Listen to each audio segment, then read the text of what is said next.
নমস্কার। পাঠ অখণ্ড শ্রী শ্রী রামকৃষ্ণ কথামৃত শ্রীমকথিত তব কথামৃতং তপ্ত জীবনং কবিভীদং কলমশাপহম শ্রবণমঙ্গলং শ্রীমদাততং ভুবি গৃহান্তি যে ভুরিদা জনা।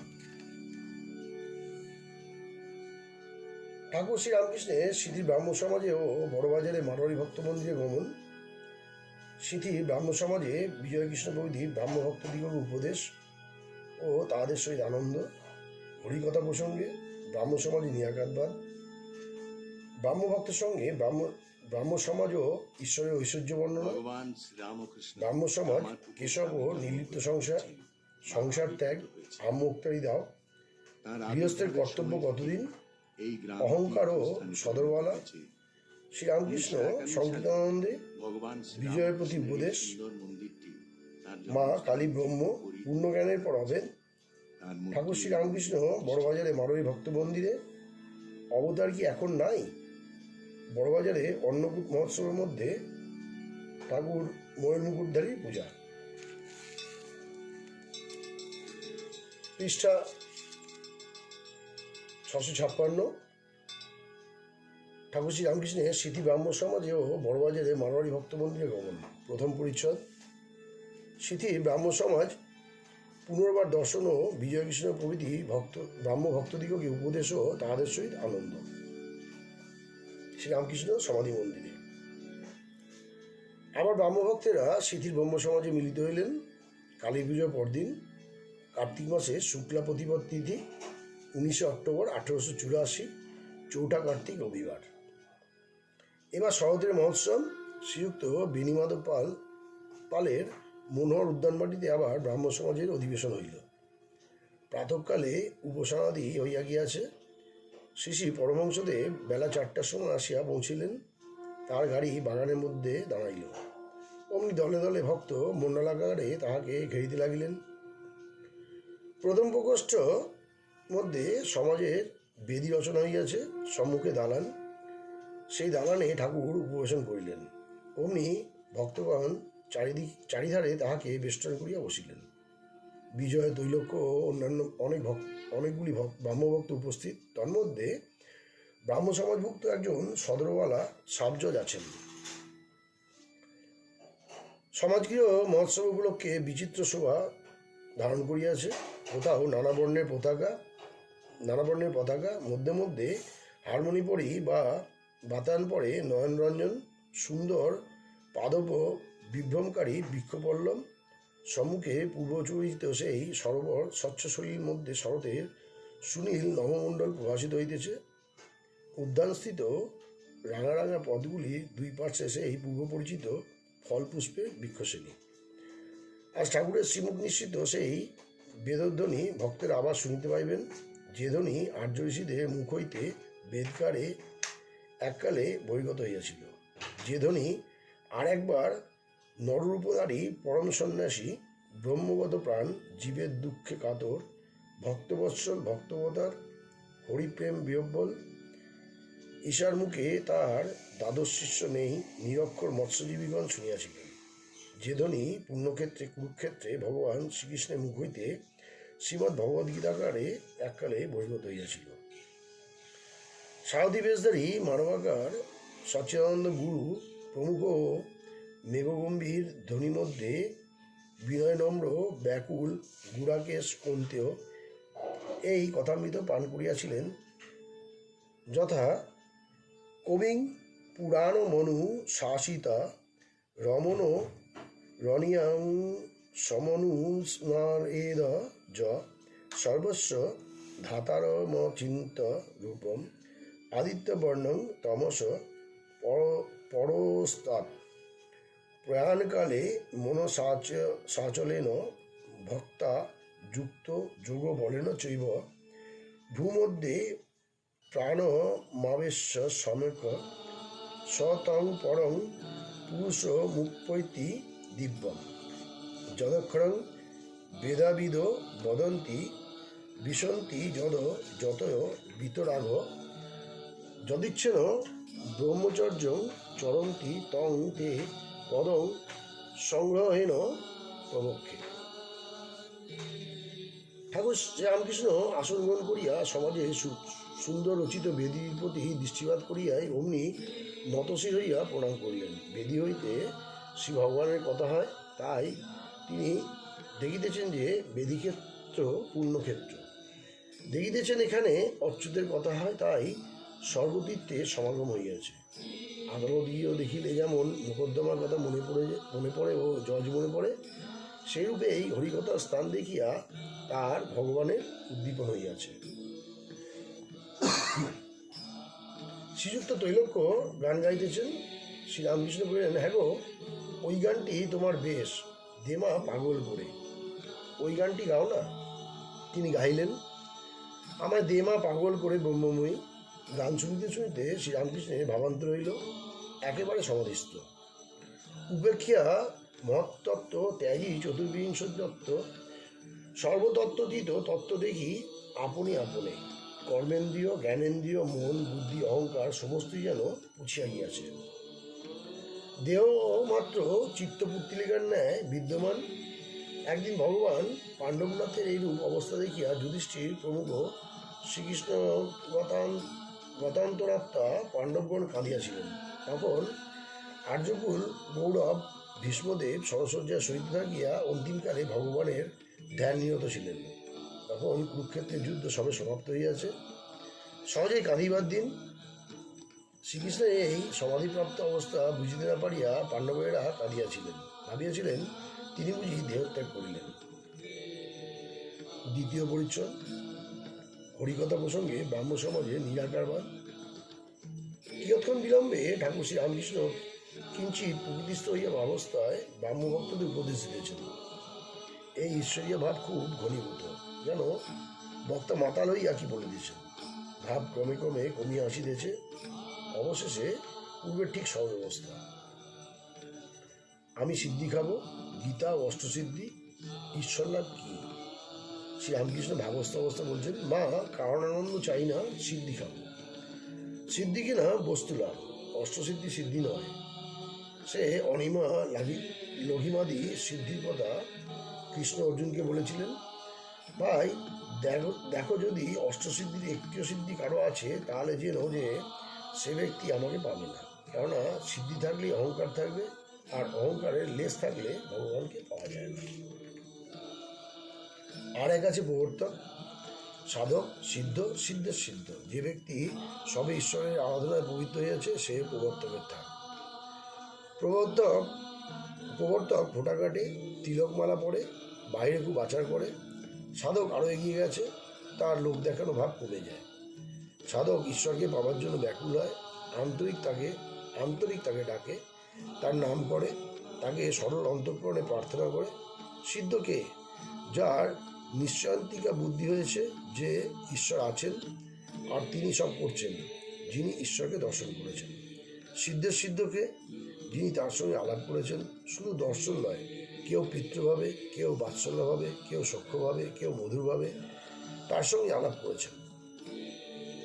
কাঠে আগুন নিশ্চিত আছে এই বিশ্বাস, আর কাঠ থেকে আগুন বার করে ভাত রেঁধে খেয়ে শান্তি আর তৃপ্তি লাভ করা দুটো ভিন্ন জিনিস।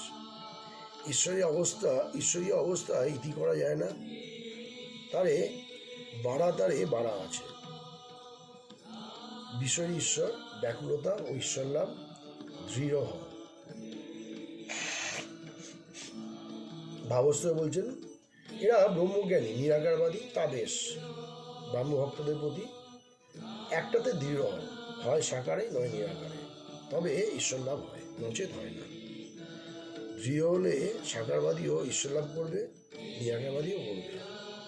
মিছরি রুটি সিধে করে খাও আর আড় করে খাও, মিষ্ট লাগবে। সকলের হাস্য। কিন্তু দৃঢ় হতে হবে, ব্যাকুল হয়ে তাকে ডাকতে হবে। বিষয়ী ঈশ্বর কিরূপ জানো? যেমন খুঁড়ি জেঠি কাঁদলো শুনে ছেলেরা খেলা করবার সময় পরস্পর বলে, আমার ঈশ্বরের দিব্য।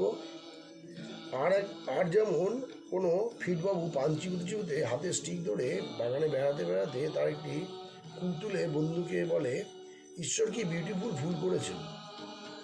কিন্তু এই বিষয়ী ভাব ক্ষণিক, যেন তপ্ত লোহার উপরে জলের ছিটা। একটার উপর দৃঢ় হতে হবে, ডুব দাও, না দিলে সমুদ্রের ভিতর রত্ন পাওয়া যায় না, জলের ওপর কেবল ভাসলে পাওয়া যায় না। এই বলিয়া ঠাকুর শ্রী রামকৃষ্ণ যে গানে কেশবাদী ভক্তদের মন মুগ্ধ করিতেন, সেই গান সেই মধুর কণ্ঠে গাইতেছেন। সকলে বোধ হইতেছে যেন স্বর্গধামে বা বৈকুণ্ঠে বসিয়া আছে। ডুব ডুব ডুব ডুবসাগরে, ডুব ডুব ডুব রূপসাগরে আমার মন, তলাতল পাতাল খুঁজরে পাবি রে প্রেম রত্নধন। তৃতীয় পরিচ্ছদ, ব্রাহ্মভক্ত সঙ্গে ব্রাহ্ম সমাজ ও ঈশ্বরের ঐশ্বর্য বর্ণনা। শ্রীরামকৃষ্ণ বলছেন, ডুব দাও, ঈশ্বরকে ভালোবাসতে শেখো, তার প্রেমে মগ্ন হও। দেখো, তোমাদের উপাসনা শুনেছি, কিন্তু তোমাদের ব্রাহ্ম সমাজে ঈশ্বরের ঐশ্বর্য অত বর্ণনা করো কেন? হে ঈশ্বর, তুমি আকাশ করিয়াছ, বড় বড় সমুদ্র করিয়াছ, চন্দ্রলোক, সূর্যলোক, নক্ষত্রলোক সব করিয়াছ। এসব কথায় আমাদের অত কাজ কি? সব লোক বাবু বাগান দেখে অবাক, কেমন গাছ, কেমন ফুল, কেমন ঝিল, কেমন বৈঠকখানা, কেমন তার ভিতরের ছবি, এইসব দেখেই অবাক। কিন্তু কই, বাগানের মালিক যে বাবু, তাকে খোঁজে কজন? বাবুকে খোঁজে দু একজন। ঈশ্বরকে ব্যাকুল হয়ে খুঁজলে তার দর্শন হয়, তার সঙ্গে আলাপ হয়, কথা হয়। যেমন আমি তোমার সঙ্গে কথা বলছি, সত্য বলছি, দর্শন হয়। একথা কারেই বা বলছি, কেই বা বিশ্বাস করে? শাস্ত্র প্রত্যক্ষ। শাস্ত্রের ভিতর কি ঈশ্বরকে পাওয়া যায়? শাস্ত্র পড়ে হদ্দ অস্থিমাত্র বোধ হয়, কিন্তু নিজে ডুব না দিলে ঈশ্বর দেখা দেন না। ডুব দেওয়ার পর তিনি নিজে জানিয়ে দিলে তবে সন্দেহ দূর হয়। বই হাজার পড়ো, মুখে হাজার শ্লোক বলো, ব্যাকুল হয়ে তাতে ডুব না দিলে তাকে ধরতে পারবে না। শুধু পাণ্ডিত্যে মানুষকে ভোলাতে পারবে, কিন্তু তাকে পারবে না। শাস্ত্র, বই, শুধু এসব, তাতে কি হবে? তার কৃপা না হলে কিছু হবে না। যাতে তার কৃপা হয়, ব্যাকুল হয়ে তার চেষ্টা করো, কৃপা হলে তার দর্শন হবে, তিনি তোমাদের সঙ্গে কথা কইবেন। ব্রাহ্ম সমাজ ও সাম্য, ঈশ্বরের বৈষম্য দোষ। সদরওয়ালা মহাশয়, তার কি বা কি একজনের উপর বেশি, আরেকজনের উপর কম? তাহলে যে ঈশ্বরের বৈষম্য দোষ হয়। শ্রীরামকৃষ্ণ বললেন, সে কি? ঘোড়াটা ওটা আর সরাটা ওটা। তুমি যা বলছো, ঈশ্বর বিদ্যাসাগর ওই কথা বলেছিল মহাশয়, তিনি কি কারুকে বেশি শক্তি দিয়েছেন, কারুকে কম শক্তি দিয়েছেন? আমি বললুম, বিভূরূপে তিনি সকলের ভিতরে আছেন। আমার ভিতরে যেমনি, পিঁপড়েটির ভেতরে তেমনি, কিন্তু শক্তি বিশেষ আছে। যদি সকলেই সমান হবে, তবে ঈশ্বর বিদ্যাসাগরের নাম শুনে তোমায় আমরা কেন দেখতে এসেছি? তোমার কি দুটো সিং বেরিয়েছে? তা নয়, তুমি দয়ালু, তুমি পণ্ডিত, এইসব গুণ তোমার অপরের চেয়ে বেশি আছে, তাই তোমার এত নাম। দেখো না, এমন লোক আছে যে 1,00,000 লোককে হারাতে পারে, আবার এমন আছে একজনের ভয়ে পালায়। যদি শক্তি বিশেষ না হয়, লোকে কেশবকে এত মানত কেন? গীতায় আছে, যাকে অনেকে গণে মানে, তা বিদ্যার জন্য হোক, বা গান বাজনার জন্য হোক, বা লেকচার দেওয়ার জন্য হোক, বা অন্য কিছু বা আর কিছুর জন্যই হোক, নিশ্চিত যেন তাতে ঈশ্বরের বিশেষ শক্তি আছে। ব্রাহ্মভক্ত সদরওয়ালার প্রতি যা বলেছেন মেনে নেন না। শ্রীরামকৃষ্ণ ব্রাহ্মভক্তের প্রতি, তুমি কীরকম লোক? কথায় বিশ্বাস না করে শুধু মেনে নেওয়া, কপটতা। তুমি ঢংকাজ দেখছি। ব্রাহ্মভক্তটি অতিশয় লজ্জিত হইলেন। চতুর্থ পরিচ্ছদ, ব্রাহ্ম সমাজ, কেশব ও নির্লিপ্ত সংসার ত্যাগ। পূর্বকথা, কেশবকে শিক্ষা, নির্জনে সাধন, জ্ঞানের লক্ষ্য। সদরওয়ালা বলছেন, মহাশয়, সংসার কি ত্যাগ করতে হবে? শ্রীরামকৃষ্ণ বলছেন, না, তোমাদের ত্যাগ করতে হবে কেন? সংসার থেকেই হতে পারে, তবে আগে দিন কত নির্জনে থাকতে হয়, নির্জন থেকে ঈশ্বরের সাধনা করতে হয়। বাড়ির কাছে এমনি একটা আড্ডা করতে হয়, যেখান থেকে বাড়িতে এসে অমনি একবার ভাত খেয়ে যেতে পারো। কেশব সেন, প্রতাপ, এরা সব বলেছিল, মহাশয়, আমাদের জনক রাজার মতো। আমি বললুম, জনক রাজা অমনি মুখে বললেই হওয়া যায় না। জনক রাজা হেঁটুমুণ্ড হয়ে আগে নির্জনে বসে কত তপস্যা করেছিল। তোমরা কিছু করো, তবে তো জনক রাজা হবে। অমুক খুব তরতর করে ইংরেজি লিখতে পারে, তা কি একবারে লিখতে পেরেছিল? সে গরিবের ছেলে, আগে একজনের বাড়িতে থেকে তাদের রেঁধে দিত আর দুটি দুটি খেত। অনেক কষ্টে লেখাপড়া শিখেছিল, তাই এখন তরতর করে লিখতে পারে। কেশব সেনকে আরো বলেছিল, নির্জনে না গেলে শক্ত রোগ সারবে কেমন করে? রোগটি হচ্ছে বিকার। আবার যে ঘরে বিকারী রোগী, সে ঘরেই আচার তেঁতুল আর জলের জ্বালা, তার রোগ সারবে কেমন করে? আচার তেঁতুল এই দেখো।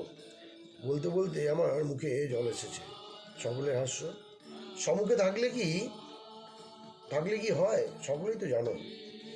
মেয়ে মানুষ, পুরুষের পক্ষে এই আচার তেঁতুল, ভোগ বাসনা, জলের জ্বালা, বিষয় তৃষ্ণার শেষ নাই। আর এই বিষয় রোগীর ঘরে, এতে কি বিকার রোগ সারে? দিন কতক ঠাই নাড়া হয়ে থাকতে হয়, যেখানে আচার তেঁতুল নাই, জলের জ্বালা নাই। তারপর নীরব হয়ে আবার সেই ঘরে এলে আর ভয় নাই। তাকে লাভ করে সংসারে এসে থাকলে আর কামিনী কাঞ্চনে কিছু করতে পারে না। তখন জনকের মতো নির্লিপ্ত হতে পারবে। কিন্তু প্রথম অবস্থায় সাবধান হওয়া চাই, খুব নির্জনে থেকে সাধন করা চাই। অসত্য গাছ যখন চারা থাকে তখন চারিদিকে বেড়া দেয়, পাছে ছাগল গরুতে নষ্ট করে। কিন্তু গুড়ি মোটা হলে আর বেড়ার দরকার থাকে না। হাতি বেঁধে দিলেও গাছের কিছু করতে পারে না। যদি নির্জনে সাধন করো, ঈশ্বরের পাদপদ্মে ভক্তি লাভ করো, বাড়ি গিয়ে সংসার করো, তাহলে কামিনী কাঞ্চনে তোমার কিছু করতে পারবে না। নির্জনে দই পেতে মাখন তুলতে হয়। জ্ঞান ভক্তিরূপ মাখন যদি একবার মনোরূপ দুধ থেকে তোলা হয়, তাহলে সংসাররূপ জলের উপর থাকলে নির্লিপ্ত হয়ে ভাসবে। কিন্তু মনকে কাঁচা অবস্থায় দুধের অবস্থা যদি সংসাররূপ জলের উপর রাখো, তাহলে দুধ জলে মিশে যাবে। তখন আর মন নির্লিপ্ত হয়ে ভাসতে পারবে না। ঈশ্বর লাভের জন্য সংসারে থেকে এক হাতে ঈশ্বরের পাদপদ্ম ধরে থাকবে আর এক হাতে কাজ করবে। যখন কাজ থেকে অবসর হবে, তখন দুই হাতে ঈশ্বরের পাদপদ্ম ধরে থাকবে। তখন নির্জনে বাস করবে, কেবল তার চিন্তা আর সেবা করবে। সদরবেলা আনন্দিত হইয়া, মহাশয়, এ অতি সুন্দর কথা। নির্জনে সাধন চাইবই কি, ওইটি আমরা ভুলে যাই, মনে করি একবারে জনক রাজা হয়ে পড়েছি। শ্রীরামকৃষ্ণ সকলের হাস্য। সংসার ত্যাগের যে প্রয়োজন নাই, বাড়িতে থেকে ঈশ্বরকে পাওয়া যায়, এই কথা শুনেও আমার শান্তি ও আনন্দ হলো। শ্রীরামকৃষ্ণ বলছেন, ত্যাগ তোমাদের করতে হবে কেন? ত্যাগ তোমাদের কেন করতে হবে? যেকালে যুদ্ধ করতেই হবে, কেল্লা থেকে যুদ্ধই ভালো। ইন্দ্রিয়র সঙ্গে যুদ্ধ, খিদে তৃষ্ণা এসবের সঙ্গে যুদ্ধ করতে হবে। এই যুদ্ধ সংসার থেকেই ভালো।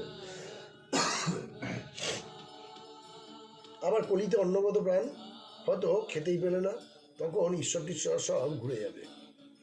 একজন তার মাকে বলেছিল, আমি সংসার ত্যাগ করে চললুম। মাগিটা একটু জ্ঞানী ছিল, সে বললে, কেন, তুমি ঘুরে ঘুরে বেড়াবে? যদি পেটে ভাতের জন্য 10 ঘরে যেতে না হয়, তবে যাও। তা যদি হয়, তাহলে এই এক ঘরই ভালো। তোমরা ত্যাগ করবে কেন? বাড়িতে বরং সুবিধা, আহারের জন্য ভাবতে হবে না। সহবাস সাধনার সঙ্গে তাদের দোষ নাই। শরীরে যখন যেটি দরকার কাছেই পাবে, রোগ হলে সেবা করবার লোক কাছে পাবে। জনক, ব্যাস, বশিষ্ঠ জ্ঞান লাভ করে সংসারে ছিলেন। এরা দুখানা তরবার ঘোরাতেন, একখানা জ্ঞানের, একখানা কর্মের। সদাবেলা বলছেন, মহাশয়, জ্ঞান হয়েছে তা কেমন করে জানবো? শ্রীরামকৃষ্ণ বলছেন, জ্ঞান হলে তাকে ঈশ্বরকে আর দূরে দেখায় না, তিনি বোধ হয় না। তখন হৃদয়ের মধ্যে তাকে দেখা যায়। তিনি সকলের ভিতরে আছেন যে খুঁজে পায়। সকালবেলা বলছেন, মহাশয়, আমি পাপী, কেমন করে বলি যে তিনি আমার ভিতরে আছেন? ব্রাহ্ম সমাজ, খ্রিস্ট ধর্ম ও পাপবাদ। শ্রীরামকৃষ্ণ বলছেন, ওই তোমাদের পাপ আর পাপ, এসব বুঝি খ্রিস্টানি মত। আমার একজন একখানি বই বাইবেল দিলে, একটু পড়া শুনলাম, তাতে কেবল ওই এক কথা, পাপ আর পাপ। আমি তার নাম করছি ঈশ্বর, কি রাম কি হরি বলছি, আমার আবার পাপ, এমন বিশ্বাস থাকা চাই। নাম মাহাতো বিশ্বাসে থাকা চাই। তো সদরওয়ালা বলছেন, মহাশয় কেমন করে এই বিশ্বাস হয়? তো শ্রীরামকৃষ্ণ বলছেন, তাতে অনুরাগ করো। তোমাদেরই গানে আছে, প্রভু বিনে অনুরাগ করে যজ্ঞ যাগ, তোমার কি যায় জানা? যাতে এরূপ অনুরাগ, এরূপ ঈশ্বরের ভালোবাসা হয়, তার জন্য তার কাছে গোপনে ব্যাকুল হয়ে প্রার্থনা করো আর কাঁদো। মাগের ব্যায়াম হলে কি, টাকা লোকসান হলে কি কর্মের জন্য লোকে এক ঘটি কাঁদে? ঈশ্বরের জন্য কে কেঁদেছে বলো দেখি? পঞ্চম পরিচ্ছদ, আমুক্তারি দাও, গৃহস্থের কর্তব্য কতদিন।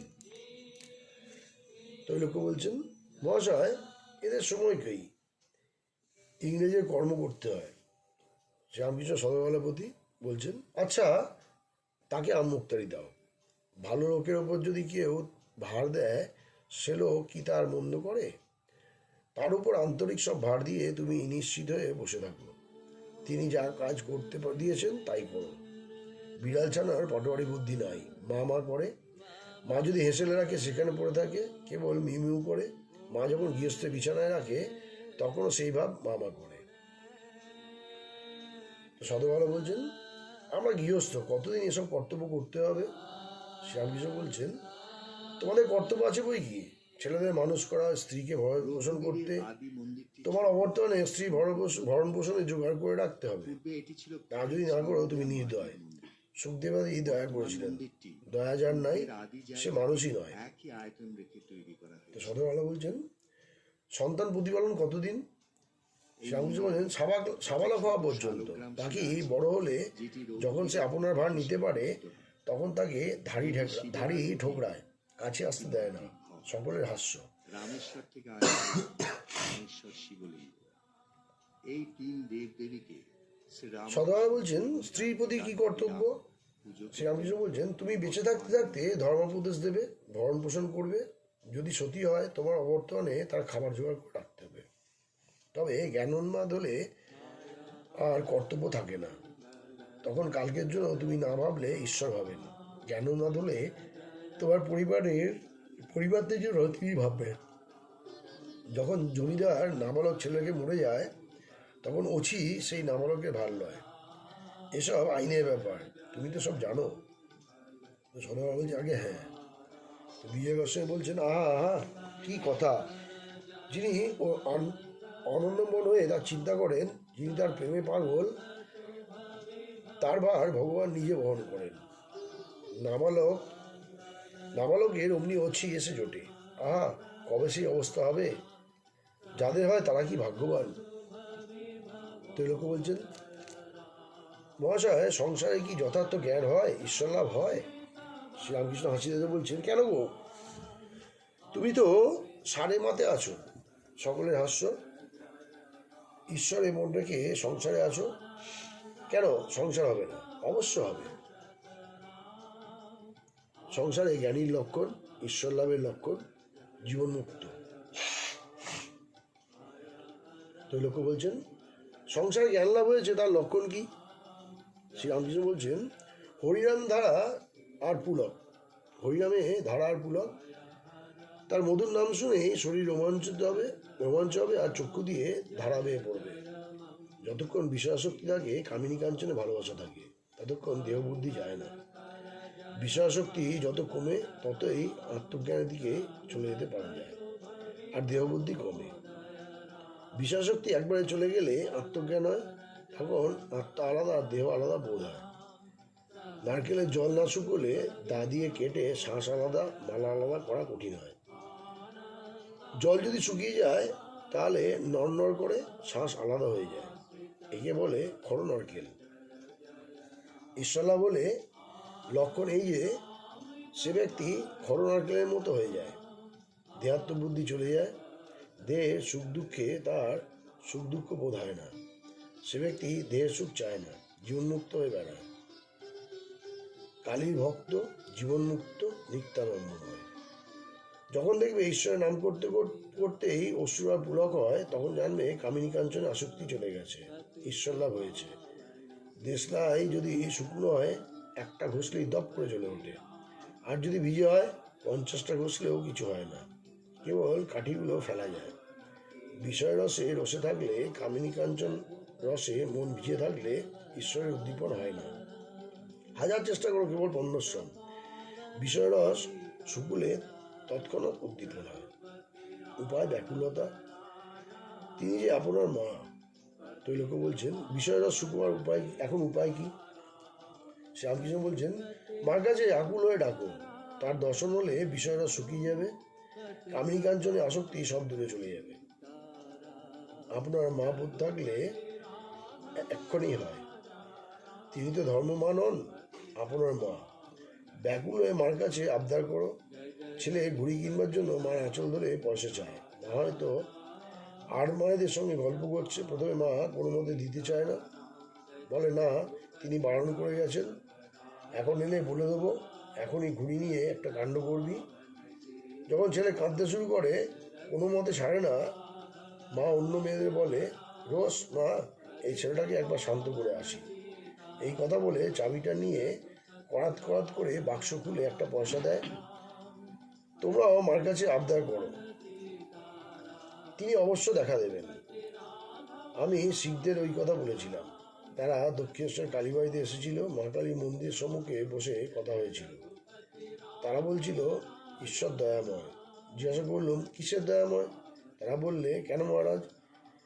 তিনি সর্বদা আমাদের দেখছেন, আমাদের ধর্ম অর্থ সব দিচ্ছেন, আহার যোগাচ্ছেন। আমি বললাম, যদি কারো ছেলেপুলে হয়, জয়রামবাটি গ্রামে তাদের খবর সারদা দেবীর জন্মস্থান তাদের খাওয়ার ভার বাপে নেবে না, তো কি বামুনপাড়ার লোকে এসে নেবে? রামকৃষ্ণের অন্যতম সদর বলছেন, মহাশয়, স্বামী শারদানন্দ তিনি কি দয়াময় নন? 23 খ্রিস্টাব্দের 19 এপ্রিল শ্রীরামকৃষ্ণ বলছেন, 1300 তা কেন গো? বঙ্গাব্দের 6 ও একটা বললুম, অক্ষয় তৃতীয়া তিনি যে বড় আপনার লোক, তার উপর আমাদের জোর চলে। আপনার লোককে এমন কথা পর্যন্ত বলা যায়, দিবিনারে শালা। ষষ্ঠ পরিচ্ছদ, অহংকার ও সদরওয়ালা। তার পুত দেহাস্ত্রী শ্রীরামকৃষ্ণ সদরওয়ালার প্রতি। আচ্ছা, অভিমান অহংকার জ্ঞানে হয় না, না অজ্ঞান হয়? অহংকার তমগুণ, জ্ঞান থেকে উৎপন্ন হয়। এই অহংকার আড়াল আছে বলে তা ঈশ্বরকে দেখা যায় না। আমি বলে ঘুচিবে জঞ্জাল, অহংকার করা বৃথা। এ শরীর, এ ঐশ্বর্য কিছুই থাকবে না। একটা মাতাল দুর্গা প্রতিমা দেখছিল। প্রতিমা সাজগোজ দেখে বলছে, মা, যতই সাজগোজো, 2-3 দিন পরে তোমায় টেনে গঙ্গায় ফেলে দেবে। সকলের হাস্য। তাই সকলকে বলছি, জজই হও আর যেই হও, সব 2 দিনের জন্য। তাই অভিমান অহংকার ত্যাগ করতে হয়। ব্রাহ্ম সমাজে সাম্য, লোক ভিন্ন প্রকৃতি। সত্য রজ তম গুণের ভিন্ন স্বভাব। তমগুণীদের লক্ষণ অহংকার, নিদ্রা, বেশি ভোজন, কাম, ক্রোধ। এসব রজগুণীদের বেশি কাজ করায়। কাপড় পোশাকে ফিটফাট, বাড়ি পরিষ্কার পরিচ্ছন্ন, বৈঠকখানায় কুইনের ছবি। যখন ঈশ্বর চিন্তা করে, তখন চেলিগারদ পড়ে, গলায় রুদ্রাক্ষের মালা, তার মাঝে মাঝে একটি করে সোনার রুদ্রাক্ষ। যদি কেউ ঠাকুরবাড়ি দেখতে আসে, তবে সঙ্গে করে দেখায় আর বলে, এদিকে আসুন, আরও আছে। শ্বেত মার্বেল পাথরের মেঝে আছে, 16 করে নাট মন্দির আছে।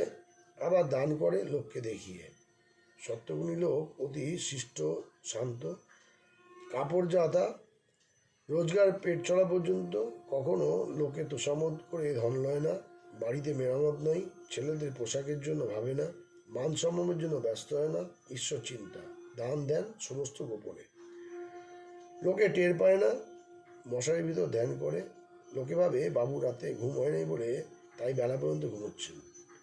সত্যগুণ সিঁড়ির শেষ ধাপ, তারপরেই ছাদ। সত্যগুণ এলেই ঈশ্বর লাভের আর দেরি হয় না। আর একটু এগুলোই তাকে পাবে। সদরওয়ালাপতি, তুমি বলেছিলে সব লোক সমান, এই দেখো কত ভিন্ন প্রকৃতি। আরো কত রকম থাক আছে, নিত্যজীব, মুক্তজীব, মুমুক্ষ জীব, বদ্ধজীব, নানা রকম মানুষ। নারদ সুখদেব নিত্যজীব, যেমন স্টিমবোট কলের জাহাজ পারে আপনিও যেতে পারে, আবার বড় বড় জীবজন্তু হাতি পর্যন্ত পারে নিয়ে যায়। নিত্যজীবেরা নায়েবের স্বরূপ। একটা তালুক শাসন করে আর একটা তালুক শাসন করতে চায়। আবার মুমুক্ষ জীব আছে যারা সংসার জাল থেকে মুক্ত হওয়ার জন্য ব্যাকুল হয়ে প্রাণপণে চেষ্টা করছে। এদের মধ্যে দু একজন জাল থেকে পালাতে পারে, তারা মুক্ত জীব। নিত্যজীবের এক একটা শিয়ানা মাছের মতো, কখনো জালে পড়ে না। কিন্তু বদ্ধজীব, সংসারী জীব, তাদের হুঁশ নাই, তারা জালে পড়েই আছে, অথচ জালে বদ্ধ হয়ে রয়েছে, এরূপ জ্ঞান নাই। এরা হরিকথা সম্মুখে হলে সেখান থেকে চলে যায়, বলে হরিনাম মরবার সময় হবে, এখন কেন? আবার মৃত্যুশয্যায় শুয়ে পরিবার কিংবা ছেলেদের বলে প্রদীপের অত সলতে কেন, একটা সলতে দাও, তা না হলে তেল পুড়ে যাবে। আর পরিবার ও ছেলেদের মনে মনে করে কাঁদে আর বলে, হায় আমি বলে এদের কি হবে? আর বদ্ধজীব যাতে এত দুঃখ ভোগ করে তাই আবার করে। যেমন উটের কাঁটা ঘাস খেতে খেতে মুখ দিয়ে দরদর করে রক্ত পড়ে, তবুও কাঁটা ছাড়ে না। এদিকে ছেলে মারা গেছে শোকে কাতর, তবুও আবার বছর বছর ছেলে হবে। মেয়ের বিয়েতে সর্বশান্ত হলো, আবার বছর বছর মেয়ে হবে, বলে কি করব অদৃষ্টে ছিল। যদি তীর্থ করতে যায় নিজে ঈশ্বর চিন্তা করবার অবসর পায় না, কেবল পরিবারদের পুপিল বইতে বইতে প্রাণ যায়। ঠাকুরের মন্দিরে গিয়ে ছেলেকে চরণামৃত্য খাওয়ায়, গড়াগড়ি দেওয়াতেই ব্যস্ত। বদ্ধজীব নিজে আর পরিবারদের পেটের জন্য দাসত্ব করে, আর মিথ্যা কথা প্রবঞ্চনা তোষামোদ করে, ধন উপায় করে। যারা ঈশ্বর চিন্তা করে, ঈশ্বরের ধ্যানে মগ্ন হয়, বদ্ধজীব তাদের পাগল বলে উড়িয়ে দেয়। সদভাবনাপতি মানুষ কত রকম দেখো, তুমি সব এক বলছিলে, কত ভিন্ন প্রকৃতি, কারুর বেশি শক্তি, কারুর কম। বদ্ধজীব মৃত্যুকালে ঈশ্বরের নাম করে না। সংসারশক্ত বদ্ধজীব মৃত্যুকালে সংসারের কথাই বলে। বাইরে মালা জপলে, গঙ্গা স্নান করলে, তীর্থে গেলে কি হবে? সংসারে আসক্তি ভিতরে থাকলে মৃত্যুকালে সেটি দেখা দেয়। কত আবল তাবল বকে, হয়তো বিকালের খেয়ালে হলুদ, পাঁচফোড়ন, তেজপাতা বলে চেঁচিয়ে উঠল। সুখ পাখি সহজবেলায় রাধাকৃষ্ণ বলে, বিল্লি ধরলে নিজের বুলি বেরোয়, ক্যাঁ ক্যাঁ করে। গীতায় আছে, মৃত্যুকালে যা মনে করবে পরলোকে তাই হবে।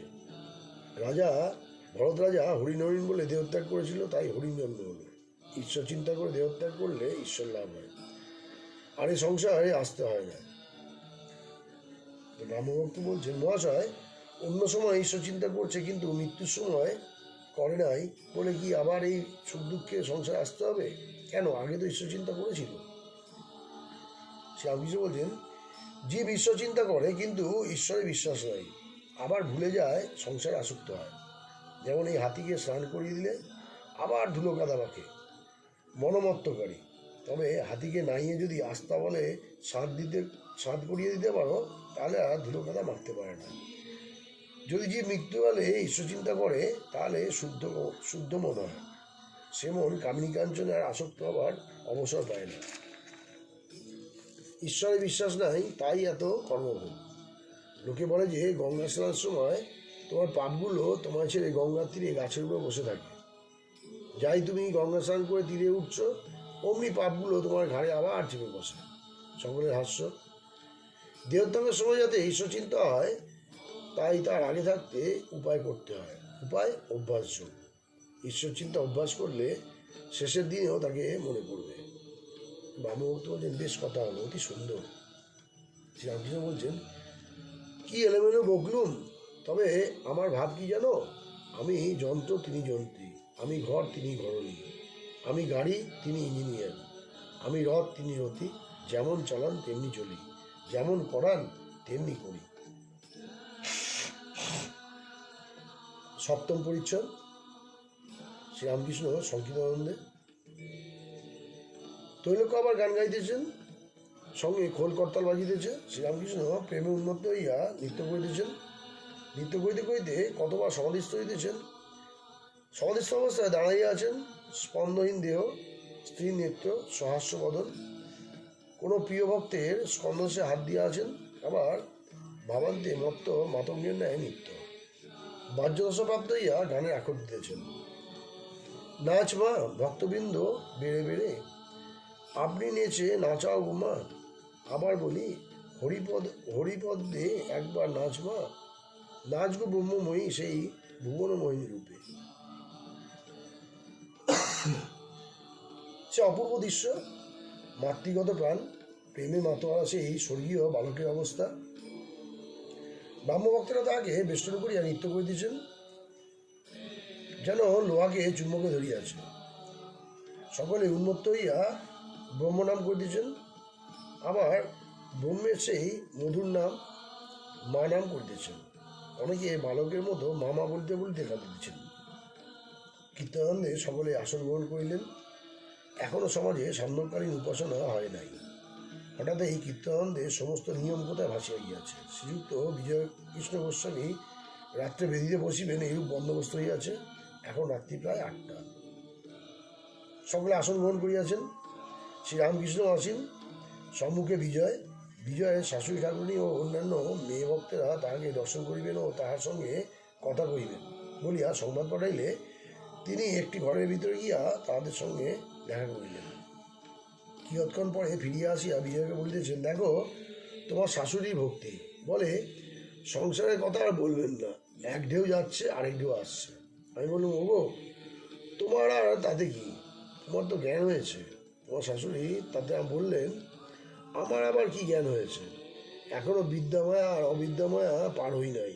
শুধু অবিদ্যামায়া পার হতে হবে না, বিদ্যামায়া পার হতে হবে, তবে তো জ্ঞান হবে। আপনি তো ও কথা বলেন। একথা হইতেছে, এমন সময় শ্রীযুক্ত বেণীপাল আসিয়া উপস্থিত হইলেন। বেণীপাল বিজয়ের প্রতি, মহাশয় তবে গাত্রোত্থান করুন, অনেক দেরি হয়ে গেছে, উপাসনা আরম্ভ করুন। বিজয় বলছে, মহাশয় আর উপাসনা কি দরকার, আপনাদের এখানে আগে পায়েসের ব্যবস্থা, তারপর কড়ার ডাল অন্যান্য ব্যবস্থা। শ্রীরামকৃষ্ণ হাসিয়া বলছেন, যে যেমন ভক্ত সে সেইরূপ আয়োজন করে। সত্যগুণী ভক্ত পায়েস দেয়, রজগুণী ভক্ত 50 ব্যঞ্জন দিয়ে ভোগ দেয়, তমগুণী ভক্ত ছাগ ও অন্যান্য বলি দেয়। বিজয় উপাসনা করিতে বেদিতে আসবেন কিনা ভাবিতেছেন। অষ্টম পরিচ্ছদ, বিজয়ের প্রতি উপদেশ, ব্রাহ্ম সমাজে লেকচার, আচার্যের কার্য, ঈশ্বরী গুণ। তো বিজয় বলছেন, আপনি অনুগ্রহ করুন, তবে আমি বেদি থেকে বলবো। শ্রীরামকৃষ্ণ বলছেন, অভিমান গেলেই হলো, আমি লেকচার দিচ্ছি, তোমরা শুনো, এ অভিমান না থাকলেই হলো। অহংকার জ্ঞানে হয় না, অজ্ঞান হয়। যে নিরহংকার তারই জ্ঞান হয়। নিচু জায়গায় বৃষ্টির জল দাঁড়ায়, উঁচু জায়গা থেকে গড়িয়ে যায়। যতক্ষণ অহংকার থাকে ততক্ষণ জ্ঞান হয় না, আবার মুক্তি হয় না। এই সংসারে ফিরে ফিরে আসতে হয়। বাছুর হাম্বা আমি করে, তাই অত যন্ত্রণা। কষায় কাটে, চামড়ার জুতো হয়, আবার ঢোল ঢাকে চামড়া হয়। সেটা কত পেটে কষ্টের শেষ নেই। শেষে নাড়ি থেকে তাঁত হয়। সেই তাঁত যখন ধুনুরির যন্ত্র তৈরি হয় আর ধুনুরি তাতে তুমি বলতে থাকে, তখন নিস্তার হয়। তখন আর হাম্বা আমি বলছে না, বলছে তুমি। অর্থাৎ, হে ঈশ্বর, তুমি কর্তা আমি অকর্তা, তুমি যন্ত্র, তুমি যন্ত্রী আমি যন্ত্র, তুমি সব, গুরু বাবা ও কর্তা। এই 3 কথায় আমার গায়ে কাঁটা বেঁধে। আমি তার ছেলে, চিরকাল বালক। আমি আমার বাবা কি? ঈশ্বর কর্তা আমি অকর্তা, তিনি যন্ত্রী আমি যন্ত্র। যদি কেউ আমায় গুরু বলে, আমি বলি, দূর সারা, গুরু কি রে? এক সচ্চিদানন্দ বই আর গুরু নাই।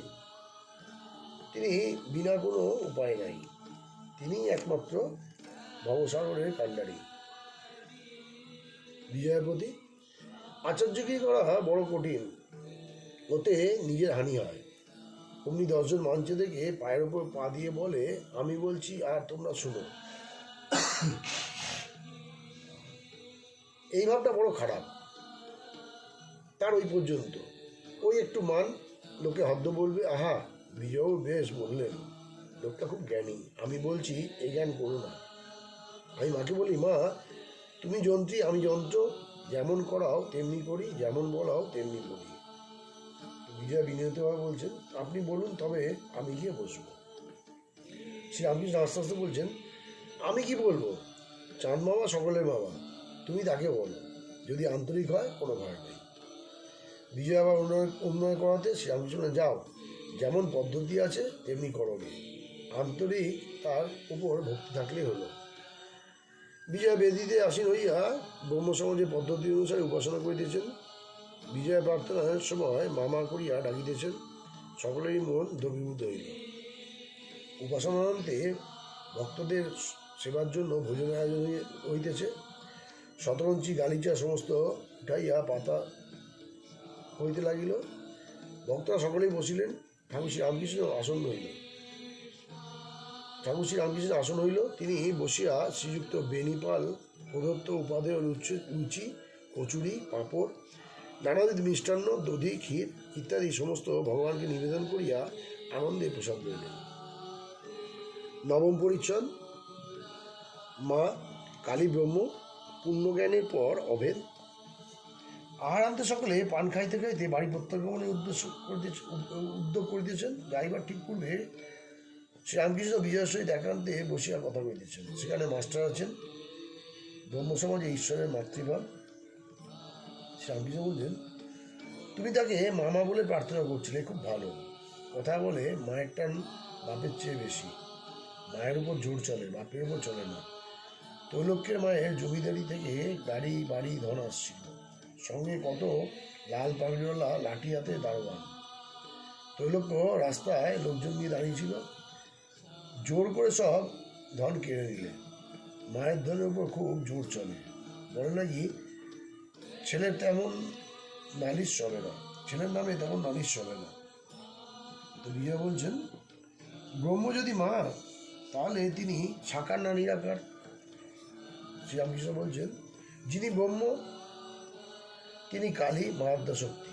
যখন নিষ্ক্রিয় তাকে ব্রহ্ম বলে কই, যখন সৃষ্টি স্থিতি প্রলয় এসব কাজ করেন তাকে শক্তি বলে কই। স্থির জল ব্রহ্মের উপমা, জল হেলছে দুলছে, শক্তি বা কালীর উপমা। কালী কি না?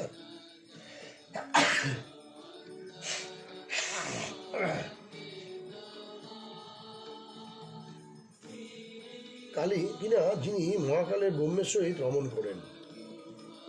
কালী সাকার আকার নিরাকারা। তোমাদের যদি নিরাকার বলে বিশ্বাস, কালীকে সেরূপ চিন্তা করবে।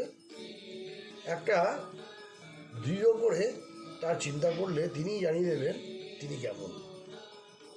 শ্যামপুকুরে পৌঁছলে তেলিপাড়াও জানতে পারবে যে তিনি শুধু আছেন অস্থিমাত্রম তা নয়, তিনি তোমার কাছে এসে কথা করবেন। আমি যেমন তোমার সঙ্গে কথা করছি, বিশ্বাস করো সব হয়ে যাবে। আরেকটি কথা, তোমার নিরাকার বলে যদি বিশ্বাস, তাই বিশ্বাস দৃঢ় করো, কিন্তু মতুয়ামুদ্দি করো না। তার সম্বন্ধে এমন কথা জোর করে বলো না যে তিনি এই হতে পারেন আর এই হতে পারেন না। বলো, আমার বিশ্বাস তিনি নিরাকার, আর কত কি হতে পারেন তিনি জানেন, আমি জানি না, বুঝতে পারি না। মানুষের একছাটাক বুদ্ধিতে ঈশ্বরের স্বরূপ কি বোঝা যায়? একসার ঘটিতে কি 4 সের দুধ ধরে? তিনি যদি কৃপা করে কখনো দর্শন দেন, তাই বুঝিয়ে দেন, তবে বোঝা যায়, নচেত নয়। যিনি ব্রহ্ম তিনিই শক্তি, তিনিই মা। প্রসাদ বলে মাতৃভাবে, আমি তত্ত্ব করি যারে, সেটা চাতরে কি ভাঙব হাঁড়ি, ভোজন আরে মন ঠাড়ে ঠাড়ে। ভোজন আর কি মন ঠাড়ে ঠোড়ে। আমি তত্ত্ব করি যারে, অর্থাৎ আমি সেই ব্রহ্মের তত্ত্ব করেছি, তারে এই মামা বলে ডাকছি। আবার রামপ্রসাদ ওই কথাই বলেছেন, আমি কালী ব্রহ্ম জেনে মর্ম, ধর্মাধর্ম সব ছেড়েছি। অধর্ম কিনা অসৎ কর্ম, ধর্ম কিনা বৈদিক কর্ম।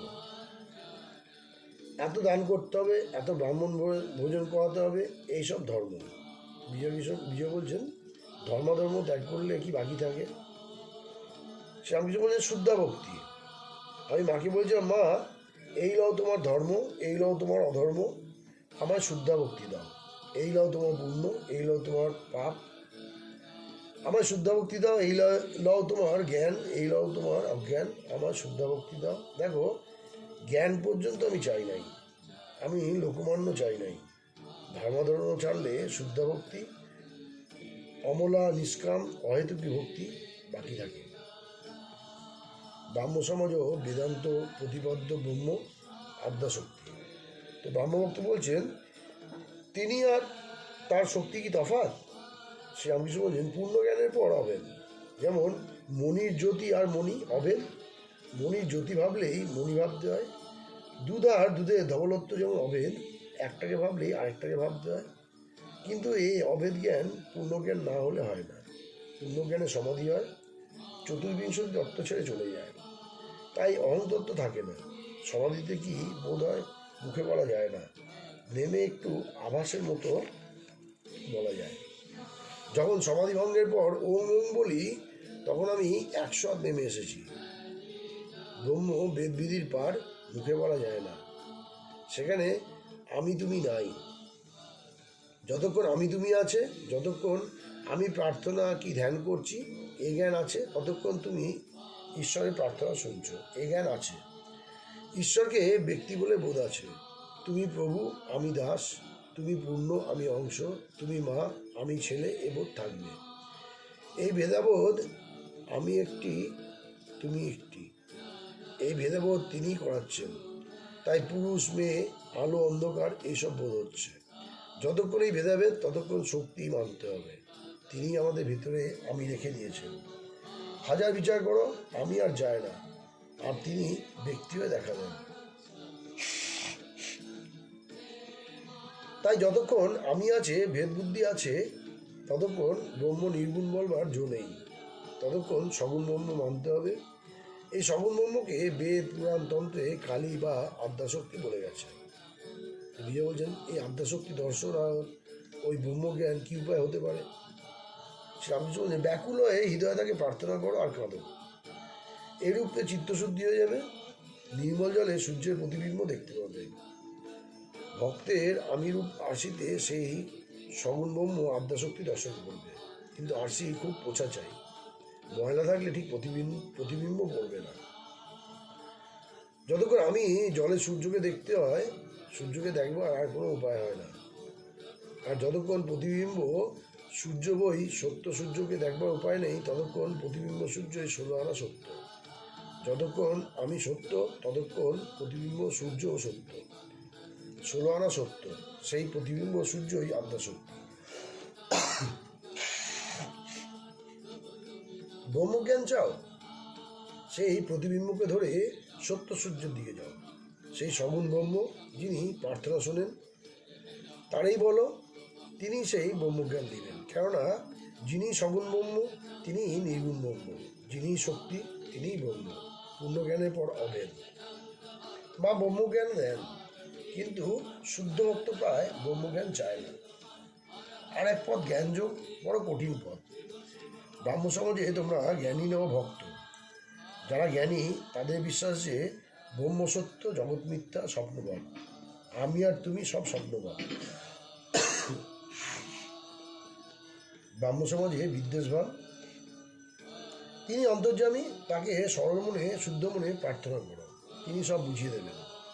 অহংকার ত্যাগ করে তার শরণাগত হও, সব পাবে। তিনি অন্তর্যামী, তাকে সরল মনে শুদ্ধ মনে প্রার্থনা করো, তিনি সব বুঝিয়ে দেবেন। অহংকার ত্যাগ করে তার শরণাগত হও, সব পাবে। আপনাতে আপনি থাকো, মন যেও না কারু ঘরে, যা চাবি তাই তাই বসে পাবি, খোঁজ নিজ অন্তঃপুরে। পরম ধন এই পরশমণি, যা চাবি তাই দিতে পারে, কত মণি পড়ে আছে চিন্তামণির নাচ দুয়ারে। যখন বাইরে লোকের সঙ্গে মিশবে, তখন সকলকে ভালোবাসবে, মিশে যেন এক হয়ে যাবে, বিদ্বেষভাব আর রাখবে না। ও ব্যক্তি সাকার মানে নিরাকার মানে না, ও নিরাকার মানে সাকার মানে না, ও হিন্দু, ও মুসলমান, ও খ্রিস্টান, এই বলে নাস্তিককে ঘৃণা করো না। তিনি যাকে যেমন বুঝিয়েছেন, সকলের ভিন্ন ভিন্ন প্রকৃতি জানবে, জেনে তাদের সঙ্গে মিশবে যতদূর পারো, আর ভালোবাসবে। তারপর নিজের ঘরে গিয়ে শান্তি আনন্দ ভোগ করবে। জ্ঞানদীপ জেলে ঘরে ব্রহ্মময় মুখ দেখো না, নিজের ঘরে স্বস্বরূপকে দেখতে পাবে। রাখাল যখন গরু চড়াতে যায়, গরু সব মাঠে নিয়ে গিয়ে এক হয়ে যায়। এক পালের গরু যখন সন্ধ্যার সময় নিজের ঘরে যায়, আবার পৃথক হয়ে যায়। নিজের ঘরে আপনাতে আপনি থাকে। সন্ন্যাসে সঞ্চয় করতে নেই, শ্রীযুক্ত বেনিপালের অর্থে সন্দেহ নয়। রাত্রি 10টার পর শ্রীরামকৃষ্ণ দক্ষিণেশ্বরে কালীবাড়িতে ভিড়বার জন্য গাড়িতে উঠলেন। সঙ্গে 2-1 সেবক ভক্ত। গভীর অন্ধকার, গাছতলায় গাড়ি দাঁড়িয়ে। বেনিপাল রামলালের জন্য লুচি মিষ্টান্ন গাড়িতে তুলিয়া দিতে আসিলেন। বেনিপাল বলছেন, মহাশয়, রামলাল আসতে পারেননি, তার জন্য কিছু খাবার এদের হাতে দিতে ইচ্ছা করি, আপনি অনুমতি করুন। শ্রী রামকৃষ্ণ ব্যস্ত হয়ে বললেন, ও বাবু বেনিপাল, তুমি আমার সঙ্গে ওসব দিও না, ওতে আমার দোষ হয়। আমার সঙ্গে কোনো জিনিস সঞ্চয় করে নিয়ে যেতে পারি, তুমি কিছু মনে করবে না। বেনিপাল বলছেন, যে আজ্ঞা, আপনি আশীর্বাদ করুন। শ্রী রামকৃষ্ণ বলছেন, আজ খুব আনন্দ হলো। দেখো, অর্থ যার দাস সেই মানুষ। যারা অর্থের ব্যবহার জানে না, তারা মানুষ হয়ে মানুষ নয়। আকৃতি মানুষের, কিন্তু পশুর ব্যবহার। ধন্য তুমি, এতগুলো ভক্তকে আনন্দ দিলে। 10ম পরিচ্ছদ। ঠাকুর শ্রী রামকৃষ্ণ বড়বাজারের মানবী ভক্ত মন্দিরে। আজ ঠাকুর 12 নম্বর মল্লিক স্ট্রিট বড়বাজারে সুবরণ করে দিয়েছেন। মারোয়ারি ভক্তেরা অন্নকূট করিয়াছেন। ঠাকুরের নিমন্ত্রণ। 2 দিন হলো শ্যামা পূজা আগিয়াছে। সেই দিন ঠাকুর দক্ষিণেশ্বরে ভক্তের সঙ্গে আনন্দ করিয়াছিলেন। তারপর দিন আবার ভক্তের সঙ্গে সিদ্ধি ব্রাহ্মণ সমাজে উৎসবে গিয়েছিলেন। আজ সোমবার 20 অক্টোবর 1884 খ্রিস্টাব্দ, কার্তিকের শুক্লা প্রতিপদ, দ্বিতীয়া তিথি। বড়বাজারে এখন দেওয়ালির আমোদ চলিতেছে। আন্দাজ বেলা 3টার সময় মাস্টার ছোট গোপালের সঙ্গে বড়বাজারে আসিয়া উপস্থিত। ঠাকুর তেল ধুতি কিনিতে আজ্ঞা করিয়াছিলেন, সেইগুলি কিনিয়াছেন। কাগজে মোড়া, এক হাতে আছে। মল্লিক স্ট্রিটে 2 পৌঁছিয়া দেখেন লোকে লোকারণ্য। গরুর গাড়ি, ঘোড়ার গাড়ি জমা হইয়া রইয়াছে। 12 নম্বরে নিকটবর্তী হইয়া দেখিলেন ঠাকুর গাড়িতে বসিয়া, গাড়ি আসিতে পারিতেছে না। ভিতরে বাবুরাম, রামচাটুর্যে, গোপাল ও মাস্টারকে দেখিয়া ঠাকুর হাসিতেছে। ঠাকুর গাড়ি থেকে নামিলেন। সঙ্গে বাবুরাম, আগে মাস্টার পথ দেখাইয়া লইয়া যেতেছেন। মারোর বাড়িতে পৌঁছিয়ে দেখেন নিচে কেবল কাপড়ের গাঁট উঠোনে পড়িয়া আছে। মাঝে মাঝে গরুর গাড়িতে মাল বোঝা হইতেছে। জয়রামবাটি গ্রামাঞ্চলের ঠাকুর ভক্তর সঙ্গে উপরতলায় উঠিলেন। মারোয়ারিও আসিয়া তাহাকে একটি তেতলা ঘরে বসাইল। সে ঘরে মা কালীর পট রইয়াছে। ঠাকুর দেখিয়া নমস্কার করিলেন। ঠাকুর আসন গ্রহণ করিলেন ও সহাস্যে ভক্তের সঙ্গে কথা কইতেছেন। একজন মারোয়ারি আসিয়া ঠাকুরের পদসেবা করিতে লাগিলেন। ঠাকুর বললেন, থাক থাক, আবার কিভাবে বললেন, আচ্ছা একটু করো, প্রত্যেক কথাটি করুণা মাখানো। মাস্টার বললেন, স্কুলের কি? তো মাস্টার বললেন, আগে ছুটি। শ্রীরামকৃষ্ণ সাহায্য বলেন, কাল আবার অধরের ওখানে চণ্ডীর গান।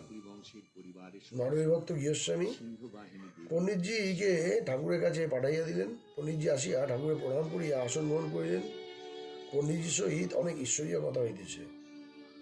শ্রীরামকৃষ্ণের কামনা, ভক্তি কামনা, ভাব, ভক্তি, প্রেমের মানে অবতার বিষয়ে কথা হইতে লাগিল। শ্রীরামকৃষ্ণ বলছেন, ভক্তের জন্য অবতার, জ্ঞানীর জন্য নয়। পণ্ডিতজি বলছেন, পরিত্রাণায় সাধুনাং বিনাশায় চ দুষ্কৃতাম ধর্ম সংস্থপনার্থায় সম্ভবামি যুগে যুগে। অবতার প্রথম ভক্তের আনন্দের জন্য, আর দ্বিতীয় দুষ্টের দমনের জন্য। জ্ঞানী কিন্তু কামনা শূন্য। শ্রীরামকৃষ্ণ সহাস্য বলছেন, আমার কিন্তু সব কামনা যায় নাই, আমার ভক্তি কামনা আছে। এই সময়ে পণ্ডিতজির পুত্র আসিয়া ঠাকুরের পাদবন্দনা করি আসন গ্রহণ করিলেন। শ্রীরামকৃষ্ণ পণ্ডিতজির প্রতি, আচ্ছা জি, ভাব কাকে বলে আর ভক্তি কাকে বলে? তো পণ্ডিতজি বলছেন, ঈশ্বরকে চিন্তা করে মনোবৃত্তি কোমল হয়ে যায়, তার নাম ভাব। যেমন সূর্য উঠলে বরফ গলে যায়। শ্রীরামকৃষ্ণ, আচ্ছা জি, প্রেম কাকে বলে? তো পণ্ডিতজি হিন্দিতে বরাবর কথা কইতেছেন, ঠাকুরও তাহার সহিত অতি মধুর হিন্দিতে কথা কইতেছেন। পণ্ডিতজি ঠাকুরের প্রশ্নের উত্তরে প্রেমের অর্থ একরকম বুঝিয়া দিলেন। শ্রীরামকৃষ্ণ পণ্ডিতজির প্রতি, না, প্রেম মানে তা নয়, প্রেম মানে ঈশ্বরতে এমন ভালোবাসা যে জগৎ তো ভুল হয়ে যাবে, আবার নিজের দেহ যা এত প্রিয় তা পর্যন্ত ভুলে যাবে। চৈতন্যদেবের হয়েছিল। তো পণ্ডিতজি বলছেন, আগে হ্যাঁ, যেমন মাতাল হলে হয়। শ্রীরামকৃষ্ণ বলছেন, আচ্ছা জি, কারু ভক্তি হয় কারু হয় না, এর মানে কি? তো পণ্ডিতজি বলছেন, ঈশ্বরের বৈষম্য নয়, তিনি কল্পতরু, যে যা চায় তা পায়, তবে কল্পতরুর কাছে গিয়ে চাইতে হয়। পণ্ডিতজি হিন্দিতে সমস্ত বলে দিচ্ছেন। ঠাকুর মাস্টারের দিকে ফিরিয়া এই কথাগুলি অর্থ বলিয়া দিতেছেন। সমাধি দত্ত। শ্রীরামকৃষ্ণ, আচ্ছা জি, সমাধি কীরকম সব বলো দেখি। পণ্ডিতজি বলছেন, সমাধি দুই প্রকার, সবিকল্প আর নির্বিকল্প। নির্বিকল্প সমাধিতে আর বিকল্প নাই। শ্রীরামকৃষ্ণ বলছেন, হ্যাঁ, তদাকারকারিত ধ্যাতা ধ্যেয়ভেদ থাকে না। আর চেতন সমাধি বা জড় সমাধি, নারদ সুখদেব এদের চেতন সমাধি কেমন জি? পণ্ডিতজি আগে হ্যাঁ। শ্রীরামকৃষ্ণ বলছেন, আর জি, উন্মনা সমাধি আর স্থিত সমাধি কেমন জি? পণ্ডিত চুপ করিয়া রইলেন, কোনো কথা কইলেন না। শ্রীরামকৃষ্ণ বলছেন, আচ্ছা জি, জপ তপ করলে তো সিদ্ধাই হতে পারে, যেমন গঙ্গার ওপর দিয়ে হেঁটে যাওয়া। পণ্ডিতজি বলছেন, আগে হয়, ভক্ত কিন্তু তা চায় না। আরও কিছু কথাবার্তার পর পণ্ডিতজি বললেন, একাদশীর দিন দক্ষিণেশ্বরে আপনাকে দর্শন করতে যাব। শ্রীরামকৃষ্ণ বলছেন, আহা, তোমার ছেলেটি বেশ। পণ্ডিতজি বলছেন, আর মহারাজ, নদীর এক ঢেউ যাচ্ছে এক ঢেউ আসছে, সবই অনিত্য। শ্রীরামকৃষ্ণ বলছেন, তোমার ভেতর সার আছে। পণ্ডিতজি কিয়ৎক্ষণ পরে প্রণাম করিলেন, বললেন, পূজা করতে যাই, তাহলে যাই। শ্রীরামকৃষ্ণ, আরে বৈঠো বৈঠো। পণ্ডিতজি আবার বসলেন। ঠাকুর হরযোগের কথা বললেন। পণ্ডিতজি হিন্দিতে ঠাকুরের সঙ্গে ওই সম্বন্ধে আলাপ করে দিচ্ছেন। ঠাকুর বললেন, হ্যাঁ, ওরকম তপস্যা বটে, কিন্তু হরযোগী দেহাভিমানী সাধু, কেবল দেহের দিকে মন। পণ্ডিতজি আবার বিদায় গ্রহণ করিলেন, পূজা করিতে যাইবেন। ঠাকুর পণ্ডিতজি পুত্রের সহিত কথা কহিলেন। শ্রীরামকৃষ্ণ, কিছু ন্যায় বেদান্ত আর দর্শন পড়লে শ্রীমদ্ ভগবতকে বোঝা যায় কেমন? তো পণ্ডিতজি পুত্র বলছে, হ্যাঁ মহারাজ, সাংখ্য দর্শন পড়া বড় দরকার। এইরূপ কথা মাঝে মাঝে চলতে লাগিল। ঠাকুর তাকে একটু হেলান দিয়া শুইলেন। পণ্ডিতজি পুত্র ও কয়েকটি ভক্ত নিজে উপবিষ্ট। ঠাকুর শুইয়া শুইয়া গান ধরিলেন। হরিষে লাগি রহ রে ভাই, তেরা বনদ বনদ বনি যাই, তেরা বিগড়ি বাদ বন যাই, অঙ্কা তারে বঙ্কা তারে তারে সুজান কসাই, গ্রামে জন্ম সুগা পড়ায় কে গণিকা তারে তারে মীরাবাই। তার আবির্ভাবের সময় একাদশ পরিচ্ছদ। এই গ্রাম অবদার কি এখন নাই? পরিণত হয়েছে। গৃহস্বামী আসিয়া প্রণাম করিলেন। তিনি মারোয়ারি ভক্ত, ঠাকুরকে বড় ভক্তি করেন। তার জন্ম পণ্ডিতজি ছেলেটি বসিয়া আছেন। ঠাকুর জিজ্ঞাসা করিলেন, পাপানি ব্যাকরণ কি এদেশে পড়া হয়? মাস্টার বলছেন, আগে পানিনি ব্যাকরণ কি এদেশে পড়ানো হয়? তো মাস্টার বলছে, হ্যাঁ, আগে পানিনি। সে বলছে, হ্যাঁ, আর ন্যায় বেদান্ত এসব পড়া হয়? তো গৃহস্বামী ওসব কথায় সায় না দিয়া জিজ্ঞাসা করে দিচ্ছেন। গৃহস্বামী বলছেন, মহারাজ উপায় কি? শ্রীরামকৃষ্ণ বলছেন, তার নাম গুণকীর্তন, সাধুসঙ্গ, তাকে ব্যাকুল হয়ে প্রার্থনা। তো গৃহস্বামী বলছেন, আগে এই আশীর্বাদ করুন যাতে সংসারে মন কমে যায়। শ্রীরামকৃষ্ণ সহস্র বলছেন, কত আছে? 8 আনা? হাস্য। গৃহস্বামী, আগে তা আপনি জানেন, মহাত্মা দয়া না হলে কিছু হবে না। শ্রীরামকৃষ্ণ বলছেন, সেইখানে সন্তোষ করলে সকলেই সন্তুষ্ট হবে, মহাত্মার হৃদয়ে তিনিই আছেন। তো গৃহস্বামী বলছেন, তাকে পেলে তো আর কথাই থাকে না, তাকে যদি কেউ পায় তবে সব ছাড়ে, টাকা পেলে পয়সার আনন্দ ছেড়ে দেয়। শ্রীরামকৃষ্ণ বলছেন, কিছু সাধন দরকার করে, সাধন করতে করতে ক্রমে আনন্দ লাভ হয়। মাটির নিচে যদি কলসি করা ধন থাকে, আর যদি কেউ সেই ধন চায়, তাকে পরিশ্রম করে খুঁড়তে যেতে হয়, মাথা দিয়ে ঘাম পড়ে, কিন্তু অনেক করার পর কলসি গায়ে যখন কোদালে লেগে টং করে ওঠে তখনই আনন্দ হয়। যত টং টং করবে ততই আনন্দ। রামকে ডেকে যাও, তার চিন্তা করো, রামই সব জোগাড় করে দেবেন। তো গৃহস্বামী বলছেন, মহারাজ আপনি রাম। শ্রীরামকৃষ্ণ বলছেন, সে কি নদীর হিল্লোল, হিল্লোলে কি নদী? গৃহস্বামী বলছেন, মহাত্মাদের ভিতরে রাম আছেন, রামকে তো দেখা যায় না, আর এখন অবতার নাই। শ্রীরামকৃষ্ণ সহস্র বলছেন, কেমন করে জানলে অবতার নাই? গৃহস্বামী চুপ করে রইলেন। শ্রীরামকৃষ্ণ বলছেন, অবতারকে সকলে চিনতে পারে না। নারদ যখন রামচন্দ্রকে দর্শন করতে গেলেন, রাম দাঁড়িয়ে উঠে সাষ্টাঙ্গে প্রণাম করলেন আর বললেন, আমরা সংসারী জীব, আপনাদের মতো সাধুরা না এলে কী করে পবিত্র হব? আবার যখন সত্য পালনের জন্য বনে গেলেন, তখন দেখলেন রামের বনবাস শুনে অবধি ঋষিরা আহার ত্যাগ করে অনেকে পড়ে আছেন। রাম যে সাক্ষাৎ পরম ব্রহ্ম তা তারা অনেকে জানেন নাই। তো গৃহস্বামী বলছেন, আপনিই সেই রাম। শ্রীরামকৃষ্ণ বলছেন, রাম রাম ও কথা বলতে নাই। এই বলিয়া ঠাকুর জোড়াত করিয়া প্রণাম করলেন ও বললেন, ওই রাম ঘাট ভাট মে লেটা, ওই রাম জগৎ পাশেরা, আমি তোমাদের দাস। সেই রামই এইসব মানুষ জীব জন্তু হয়েছেন। তো গৃহস্বামী বলছেন, মহারাজ আমরা তো তা জানি না। শ্রীরামকৃষ্ণ বলছেন, তুমি জানো আর না জানো, তুমি রাম। তো গৃহস্বামী বলছেন, আপনার রাগ দেশ নাই? শ্রীরামকৃষ্ণ বলছেন, কেন? যে গাড়োয়ানের কলকাতা আসবার কথা ছিল, সে 3 আনা পয়সা নিয়ে গেল আর এলো না। তার উপর তো খুব চটে গেছিল, কিন্তু ভারী খারাপ লোক, দেখো না কত কষ্ট দিলে।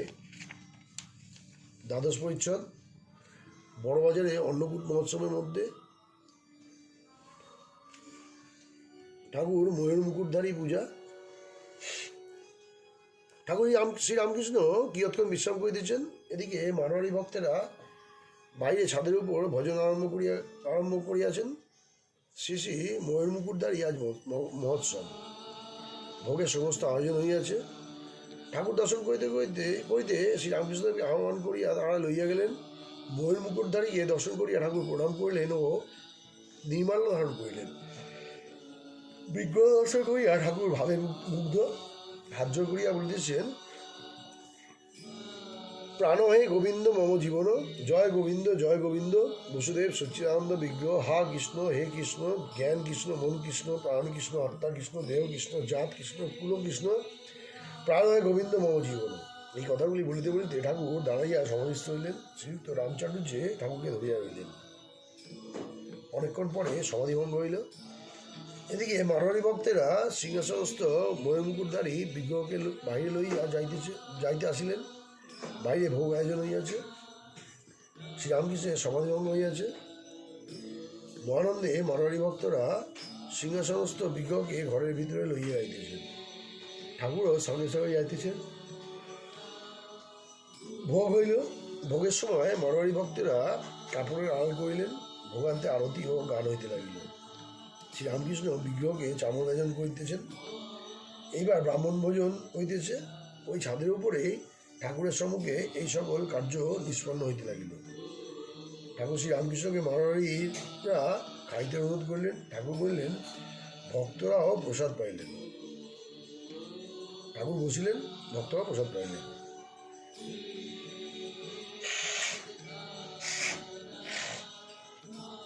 বড়বাজার হইতে রাজপথে দেওয়ালি দৃশ্য মধ্যে ঠাকুর বিদায় গ্রহণ করিলেন। সন্ধ্যা হইয়াছে। আবার বড় রাস্তার ভিতর ভিড়, আবার বড় রাস্তায় বড় ভিড়। ঠাকুর বললেন, আমার যা গাড়ি থেকে নামি, গাড়ির পিছন দিয়ে ঘুরে যান। আমরা না হয় গাড়ি থেকে নামি, গাড়ি পেছন দিয়ে ঘুরে যান।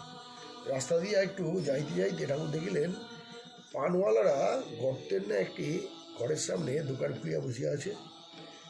সেই ঘরে প্রবেশ করতে হইলে মাথা নিচু করিয়া প্রবেশ করিতে হয়। ঠাকুর বলছেন, কি কষ্ট, এইটুকুর ভিতরে বদ্ধ হয়ে থাকি। সংসারীদের কি স্বভাব, ওতেই আবার আনন্দময়। গাড়ি ঘুরিয়া কাছে আসিল। ঠাকুর আবার গাড়িতে উঠিলেন। ভিতরে ঠাকুরের সঙ্গে বাবুরাম, মাস্টার, রামচাটুর্যে, ছোট গোপাল গাড়ির ছাদে বসিল। একজন ভিখারিনী ছেলে কোলে গাড়ির সম্মুখে আসিয়া ভিক্ষা চাইল। ঠাকুর দেখিয়া মাস্টারকে বললেন, কি গো পয়সা আছে? গোপাল পয়সা দিলেন। বড়বাজারে গাড়ি চলে দিয়েছে। দিওয়ালি ভারী ধুম, অন্ধকার রাত্রি কিন্তু আলোয় আলোকময়। বড়বাজারে গড়ি হইতে গাড়ি চিত্পুর রোডে পড়িল। সে স্থানেও আলোক বৃষ্টি ও পিপিলিকার ন্যায় লোকে লোকাকীর্ণ। লোকে হাঁ করিয়া দুই পাশে সুসজ্জিত বিপরীত শ্রেণী দর্শন করিতেছিল। কোথাও বা মিষ্টান্ন দোকান, পাত্রস্থিত নানাবিধ মিষ্টান্নে সুশোভিত, কোথাও বা আতর গোলাপের দোকান, নানাবিধ সুন্দর চিত্রে সুশোভিত। দোকানদার মনোহর বেশ ধারণ করিয়া গোলাপ পাশ হস্তে করিয়া দর্শকবৃন্দের গায়ে গোলাপ জল বর্ষণ করিতেছিল। গাড়ি একটি আতরওয়ালার দোকানের সামনে আসিয়া পড়িল। ঠাকুর পঞ্চম বর্ষীয় বালকের ন্যায় ছবি ও রোশনাই দেখিয়া আহ্লাদ প্রকাশ করিতেছেন। চতুর্দিকে কোলাহল। ঠাকুর উচ্চস্বরে করিতেছেন, আরও এগিয়ে দেখো, আরও এগিয়ে। ও বলিতে বলিতে হাসিতেছেন। বাবুরামকে উচ্চস্ব করিয়া বলিতেছেন, ওরে এগিয়ে পড় না, কি করছিস? এগিয়ে পড়। শ্রীরামকৃষ্ণের সঞ্চয় করবার জো নাই। ভক্তরা হাসিতে লাগিলেন। বুঝলেন, ঠাকুর বলিতেছেন, ঈশ্বরের দিকে এগিয়ে পড়ো, নিজের বর্তমান অবস্থা সন্তুষ্ট হয়ে থেকো না। ব্রহ্মচারী কাঠুরিয়াকে বলেছিল, এগিয়ে পড়ো। কাঠুরিয়া এগিয়ে ক্রমে ক্রমে দেখে চন্দন কাঠের গাছের বন, আবার কিছুদিন পরে দেখে রূপার খড়ি, আবার এগিয়ে দেখে সোনার খনি, শেষে হীরামানি। তাই ঠাকুর বারবার বলতেছেন, এগিয়ে পড়ো, এগিয়ে পড়ো। গাড়ি চলিতে লাগিল। মাস্টার কাপড় কিনিয়াছেন, ঠাকুর দেখিয়াছেন। দুইখানি তেল ধুতি ও দুইখানি ধোয়া। ঠাকুর কিন্তু কেবল তেল ধুতি কিনতে বলিয়াছিলেন। ঠাকুর বললেন, তেল ধুতি দোকানি সঙ্গে দাও, বরং ও কাপড়গুলি এখন নিয়ে যাও, তোমার কাছে রেখে দেবে, একখানা বরং দিও। তো মাস্টার বলছেন, আজ্ঞা একখানা ফিরিয়ে নিয়ে যাবো? শ্রীরামকৃষ্ণ বলছেন, না এখন থাক, দুইখানে নিয়ে যাও। মাস্টার বলছেন, যে আজ্ঞা। শ্রীরামকৃষ্ণ বলছেন, আবার যখন দরকার হবে তখন এনে দেবে। দেখো না, কাল বেনিপাল রামলালের জন্য গাড়িতে খাবার দিতে এসেছিল। আমি বললুম, আমার সঙ্গে জিনিস দিও না, সঞ্চয় করবার জো নাই।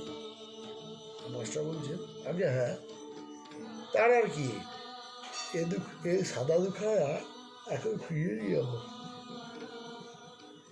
শ্রীরামকৃষ্ণ সস্নেহে বলছেন, আমার মনে একটা কিছু হওয়া তোমাদের ভালো না। এ তো আপনার কথা, যখন দরকার হবে বলবো। তো মাস্টার বিনীতভাবে বলছেন, যে আজ্ঞা। গাড়ি একটি দোকানের সামনে আসিয়া পড়িল। সেখানে কলকে বিক্রি হইতেছে। শ্রীরামকৃষ্ণ রামচন্দ্রজি বললেন, রাম, 1 পয়সার কলকে কিনে নাও না। ঠাকুর একটি ভক্তের সহিত কথা কইতেছেন। শ্রীরামকৃষ্ণ, আমি তাকে বললুম, কাল বড়বাজারে যাব, তুই যাস। তা বলে কি জানো, আবার ট্রামে 4 পয়সা ভাড়া লাগবে, কে যায়? তখন ট্রামের ভাড়া 1 আনা ছিল। বেনিপালের বাগানে কাল গেছিল, সেখানে আবার আচার্যগিরি করলে। কেউ বলে নাই, আপনিই গায়, যেন লোকে জানুক আমি ব্রহ্মজ্ঞানীদের একজন। মাস্টারের প্রতি, হ্যাঁ গো, এ কি বলো দেখি? বলে 1 আনা আবার খরচ বাড়বে। মারোয়ারি ভক্তদের অন্নকূটের কথা আবার পড়িল। শ্রীরামকৃষ্ণ ভক্ত বলছেন, এ যা দেখলে বৃন্দাবনেও তাই। রাখালেরা, শ্রীযুক্ত রাখাল তখন অক্টোবর মাসে বৃন্দাবনে ছিলেন, রাখালেরা বৃন্দাবনে এইসব দেখেছে। তবে সেখানে অন্নকূট আরও উঁচু, লোকজন অনেক, গোবর্ধন পর্বত আছে, এইসব প্রভেদ। হিন্দু ধর্ম, সনাতন ধর্ম। কিন্তু খোট্টাদের কি ভক্তি দেখেছ? যথার্থ হিন্দু ভাব, এই সনাতন ধর্ম। ঠাকুরকে নিয়ে যাওয়ার সময় কত আনন্দ দেখলে। আনন্দ এই ভেবে যে ভগবানের সিংহাসনে আমরা বয়ে নিয়ে যাচ্ছি। হিন্দু ধর্মই সনাতন ধর্ম। ইদানিং যে সকল ধর্ম দেখছো, এসব তার ইচ্ছাতে হবে, যাবে, থাকবে না। তাই বলি, ইদানিং যে সকল ভক্ত, তাদেরও চরণভ্য নম। হিন্দু ধর্ম বরাবর আছে আর বরাবর থাকবে। মাস্টার বাড়ি প্রত্যাগমন করিলেন। ঠাকুরের চরণবন্দনা করিয়া শোভাবাজারের কাছে নামিলেন। ঠাকুর আনন্দ করিতে করিতে গাড়িতে যাইতেছেন। ওম संस्थापकाय च धर्मस्य सर्वधर्मस्वरूपिणे अवतार वरिष्ठाय रामकृष्णाय ते नमः। ओम नमो श्री भगवते रामकृष्णाय नमो नमः। ओम नमो श्री भगवते रामकृष्णाय नमो नमः। ओम नमो श्री भगवते रामकृष्णाय नमो नमः। ओम नमो श्री भगवते रामकृष्णाय नमो नमः।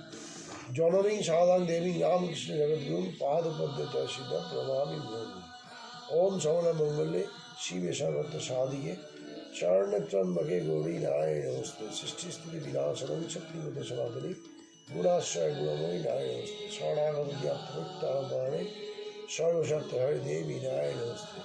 जय नारायण नमस्ते, जय नारायण नमस्ते, जय नारायण नमस्ते, जय नारायण नमस्ते। जय भवतारिणी नमस्ते, जय भवतारिणी नमस्ते, जय भवतारिणी नमस्ते, जय भवतारिणी नमस्ते। जय महामा की जय, जय महामा की जय, जय महामा की जय, जय महामा।